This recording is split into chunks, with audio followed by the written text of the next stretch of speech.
Los remates bancarios existen y sí hay muchos mitos, hay muchos miedos y pues también ciertas historias de terror que han pasado.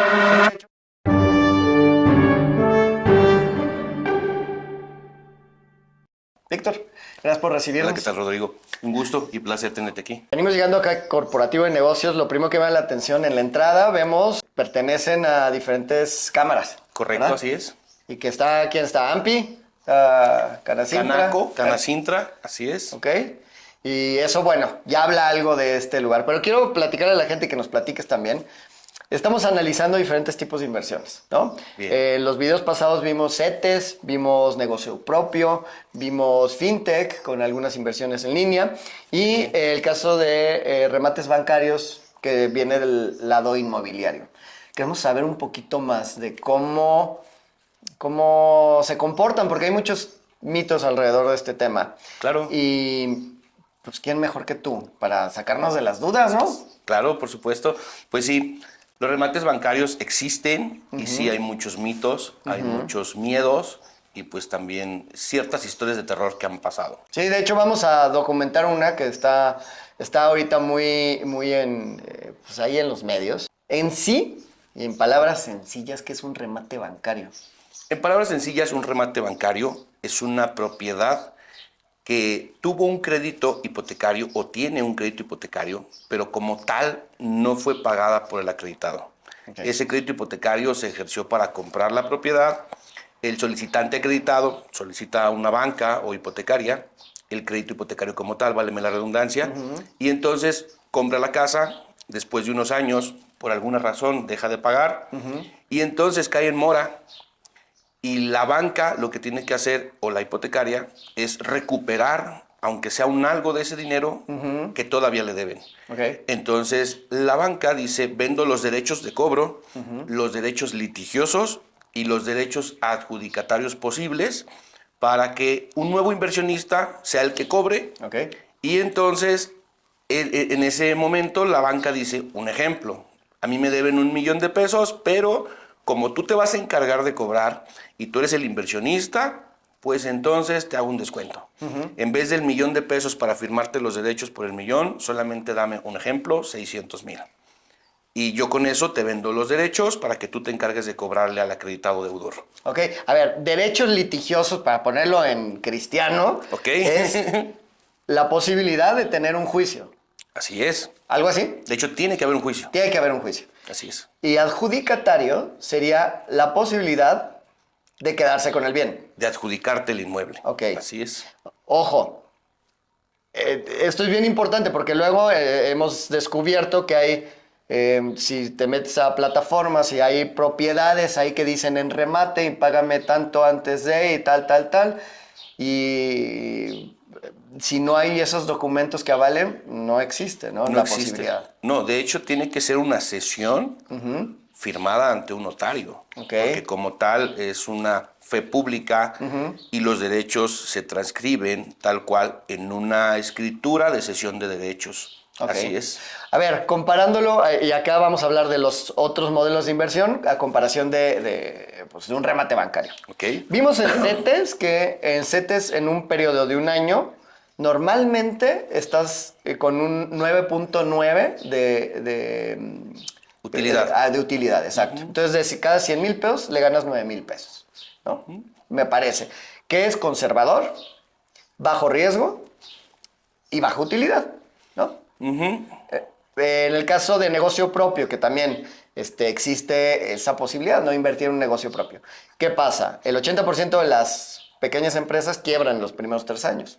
Entonces hay un alto riesgo, hay un alto monto de inversión, pero hay más control, ¿no? Hay más control sobre las decisiones. Claramente hay estrés, hay que tomar decisiones y meterte en más cosas. Me parece que es un término medio, aunque el estrés ahí sí que sería una decisión complicada. Y el otro es fintech. Fintech es muy fácil empezar, ¿no? Empiezas por una página web, alguna aplicación, analizamos mercado pago y posibilidades. Ahorita logran llegar a un 11% a lo mejor de una tasa de interés que te están otorgando anual. Anual. A ver, contra estos posibles escenarios, ¿Cómo ves de ventaja y desventaja de los remates? Ventaja de los remates bancarios es de que mínimo sí vas a ganar el 30%. Ok. ¿Por qué? Porque, repito, la hipotecaria te hace un descuento sobre el adeudo. Ok. Entonces, a ti te van a pasar los derechos de cobro total. Sin embargo, todavía, en lo que llevas tú el juicio, siguen corriendo los intereses moratorios, Ok. y los intereses ordinarios, así como las costas y gastos del juicio a tu favor. Entonces, si ya te hicieron un descuento, ya traes utilidad.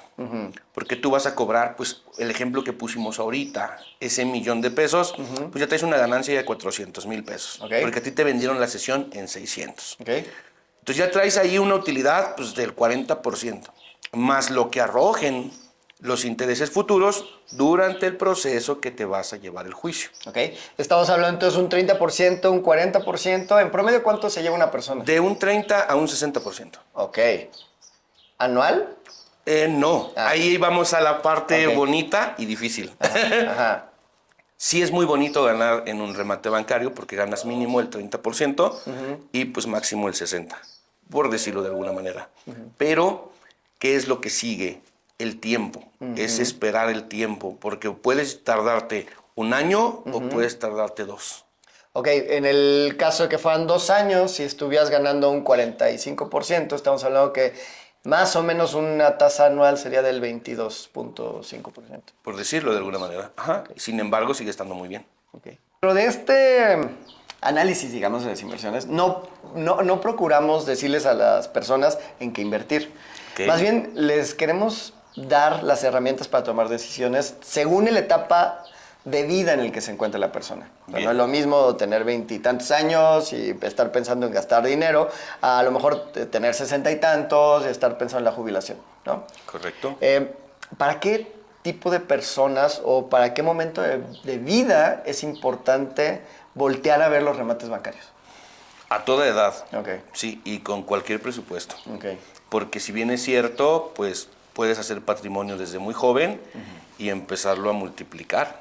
O sea, la realidad de las cosas es de que si tú tienes un capital a los 20 años destinado para invertirlo, así sean, un ejemplo, 200,000 pesos, existen remates de ese precio. Ok. Obviamente tu ganancia pues va a ser conforme a ese precio, va a ir creciendo paulatinamente, poco a poco. ¿Con cuánto puedes empezar?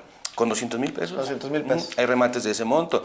Obviamente no va a ser la casa en Lomas o la en mejor Pedregal zona. o la mejor zona, una cosa así. O sea, tienes también que estar consciente que va a ser una propiedad que se encuentre en algún lugar, en las orillas de la ciudad, pero sin embargo te va a dar una utilidad. Ok. Y estamos hablando que el remate bancario específicamente es cuestión dinero.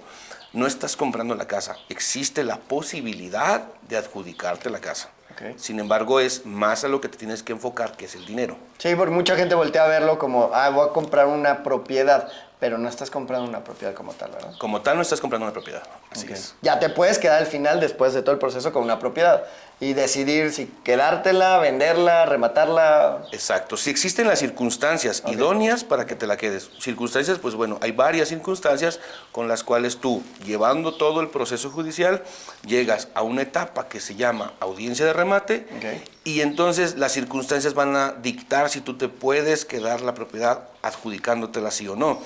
Una de ellas, por ejemplo, si el adeudo cubre el valor de la propiedad, en automático es adjudicación directa. Ok. El juez te otorga la posibilidad de adjudicártela. Ok. Así es. Víctor, ¿qué garantías tiene la gente al momento de invertir en estos? Ya sabemos que en las inversiones hay riesgos, ¿no? Sí. Pero, ¿qué garantías tiene la gente? La cesión de derechos Ok. es la garantía principal. Por eso aclaro mucho.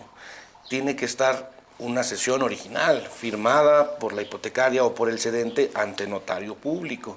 Esa es tu garantía. Ok. Y esa cesión avala que eres el dueño, acreedor de esos derechos de cobro. Ok.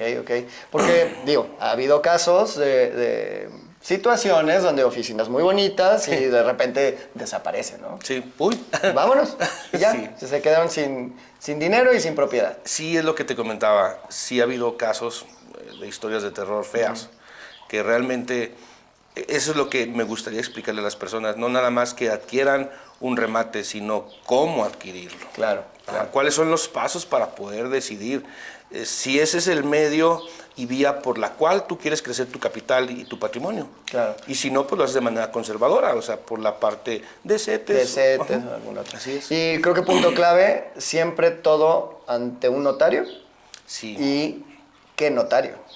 También que el notario pues sea una notaría que tenga pues buen prestigio, Ajá, ¿verdad? reconocidos. Reconocidos. Por ejemplo, yo en mi caso, digo, aventándome un poquito el comercial, yo siempre firmo en la Notaría 21 con el licenciado Gerardo Parra, o sea, y siempre firmo porque es una notaría de alto prestigio, tiene Nunca buena se ha ido, reputación. siempre Nunca se ha estado ahí. Siempre está ahí la notaría, entonces